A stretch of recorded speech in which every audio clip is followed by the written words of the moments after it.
Hi, I'm just gonna make a really quick video about the screen protectors.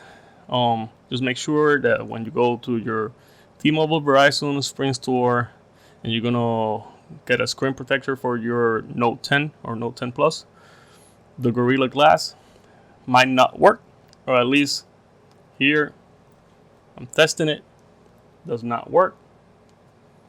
As you see, this Gorilla Glass was on this S10e that has a fingerprint on the side and the power button. But if you see, here's the fingerprint on the screen right here. Press it, not recognized. Not recognized. But if you see, everything else is gonna work. Notifications, everything's gonna work. So just so you know, this was tested before.